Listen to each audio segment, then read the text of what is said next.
NEET एक entrance test है जिसमें अपीयर होकर आप लोगों को गवर्नमेंट मेडिकल कॉलेजेस में या जो भी प्राइवेट मेडिकल कॉलेजेस है, डिपेंडिंग अपॉन योर स्कोर आपको दाखिला मिलता है जिससे आप एमबीबीएस करते हैं। ठीक है, इस एग्जाम में 3 सब्जेक्ट होते बेटा। एक होता है आपका बायोलॉजी। बायोलॉजी में भी फर्दर यहां पर 2 कैटेगरीज हो जाती है बेटा। एक हो जाता है आपका जूलॉजी, और दूसरा हो जाता है आपका बॉटनी। राइट, ये 2 स्ट्रीम यहां पर आपके आ जाते हैं। यहां पर एक होता है आपका फिजिक्स, ठीक है, एक होता है आपका फिजिक्स और एक होता है आपका केमिस्ट्री। एक होता है बेटा यहां पर आपका केमिस्ट्री। ठीक है, ये टोटल एक तरह से 4 सब्जेक्ट आपको पढ़ने होते हैं। यहां पर 50 क्वेश्चन, बॉटनी में आपका 50 क्वेश्चन, ठीक है, फिजिक्स में भी आपका 50 क्वेश्चन, केमिस्ट्री में भी आपका 50 क्वेश्चन होता है। 50-50-50-50 सभी जगह पर। यहां पर टोटल बायो का जो वेटेज है वो 360 मार्क्स का होता है, फिजिक्स का वेटेज 180 मार्क्स का होता है, केमिस्ट्री का वेटेज 180 मार्क्स का होता है। टोटल आपका जो नीट है वो 720 मार्क्स का होता है बेटा। कितना होता है? 720 मार्क्स का होता है। यानी कि 50% इज योर बायोलॉजी, जिससे आप नेचुरल तौर पर बहुत पसंद करते हैं। राइट एवरीवन, मार्किंग सिस्टम की मैं आपको बात बता दूं, ठीक है, जितने भी आप क्वेश्चन करेक्ट करेंगे, for 1 correct question you will be getting 4 mark in each section बेटा, और 1 इनकरेक्ट के लिए अगर आपने एक गलत किया इनकरेक्ट के लिए आपका -1 होता है। क्या होता है बच्चों? -1 होता है। नेगेटिव मार्किंग यहां पर होती है, यह आपको पता होना चाहिए। ठीक है, नीट में 3 subject, biology, physics and chemistry. Biology में 2 चीजें, जूलॉजी एंड बॉटनी। फिजिक्स में आपको यहां पर जो है एक सिंगल 11th-12th का आपको कोर्स कंटेंट लेना होता है। केमिस्ट्री में 3 चीजें होती हैं, physical chemistry, organic chemistry, inorganic chemistry. तीनों से मिलाकर 50 क्वेश्चंस आते हैं। 50 क्वेश्चन का मतलब है यहां पर आप देख रहे हैं बेटा 200 नंबर का। अब यहां पर बात ये बोल रहे हो कि सर 720 टोटल नंबर के हिसाब से अगर 4 नंबर का एक क्वेश्चन है तो यहां पर तो टोटल हमको 800 नंबर मिल गए, तो ये क्या चक्कर है? तो बच्चों पेपर पैटर्न पर बात करते हैं। आ जाइए जरा, पेपर का पैटर्न कैसा होता है, पेपर का पैटर्न कैसा होता है। तो जब आप पेपर के पैटर्न पर बात करोगे, यहां पर सेक्शंस होते हैं बेटा, सेक्शन होते हैं। सेक्शन होता है ए एंड होता है बेटा सेक्शन बी। ये 2 तरह के सेक्शन में आपको क्वेश्चंस मिलते हैं। अब इसमें पैटर्न में सेक्शन ए में कितने क्वेश्चंस होते हैं बच्चों? 35 क्वेश्चंस होते हैं, 35 क्वेश्चंस होते हैं। और यहां पर होता है बेटा ऑल कंपलसरी। यहां पर क्या होता है बेटा? All compulsory.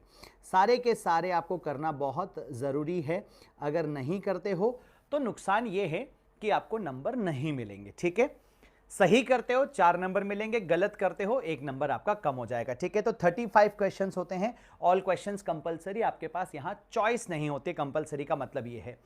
सेक्शन बी में आपके पास 15 क्वेश्चंस होते हैं। सेक्शन बी में आपके पास 15 क्वेश्चंस होते हैं। नया पैटर्न अभी अभी चेंज हुआ है बेटा। आउट ऑफ दिस आपको यहां पर क्या होते हैं?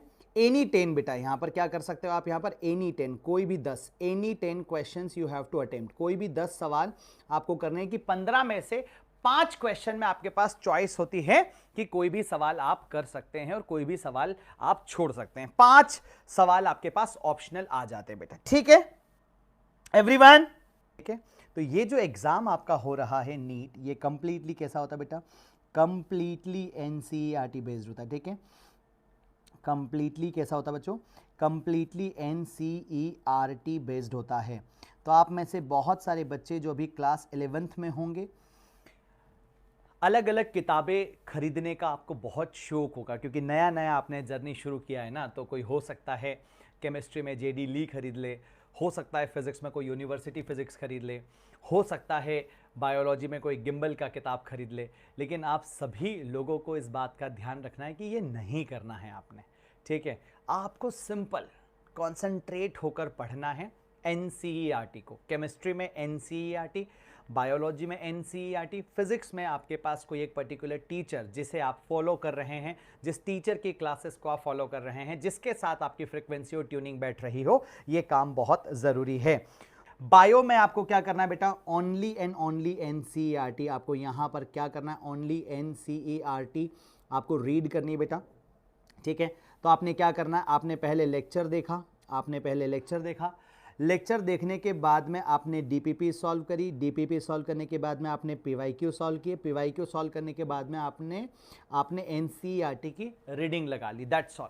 बायो में अगर आप ये करते रहते हैं, जितना ज्यादा बार आप एनसीईआरटी पढ़ेंगे उतना ही ज्यादा करके आपको चीजें समझ आने लगेंगी। जितने भी टॉपर्स हैं एक बात हमेशा कहते हैं कि हमेशा हमेशा हमेशा एनसीईआरटी को रिपीटेडली पढ़ते चले जाइए, specially in case of bio and in case of inorganic chemistry. बेटा यहां पर भी आप लोगों को केवल और केवल एनसीईआरटी क्या रखना है बच्चों, ओनली एनसीईआरटी फोकस में रखनी है और कोई भी चीज नहीं, ओनली एनसीईआरटी, नथिंग एल्स। ठीक है, ओनली एनसीईआरटी। ठीक बच्चों, केवल क्या रखना है, एनसीईआरटी।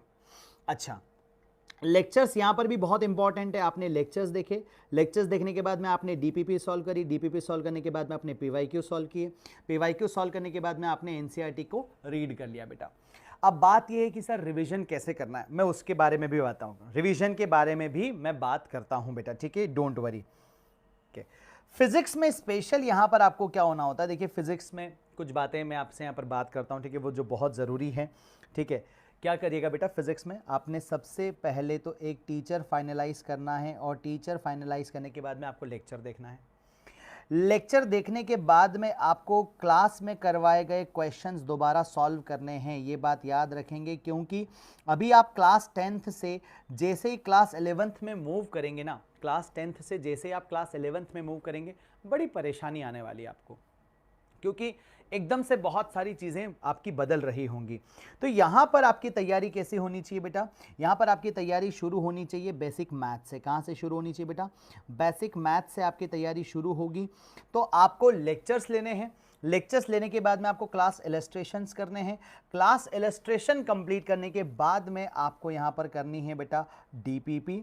ठीक है, और डीपीपी करने के बाद में यहां पर आपको क्या करना, अब ये एक इंपॉर्टेंट सजेशन खाली क्लास 11th में जो बच्चे हैं इस साल उन लोगों के लिए बेटा, आपने लेक्चर्स देख लिए, आपने यहां पर क्लास इलस्ट्रेशंस कर लिए, आपने जब डीपीपी सॉल्व कर ली, अब उसके बाद में कुछ किताबें हैं बेटा जिनसे आप उस पर्टिकुलर टॉपिक को एक बार दोबारा रीड कर सकते, because you guys have ample amount of time.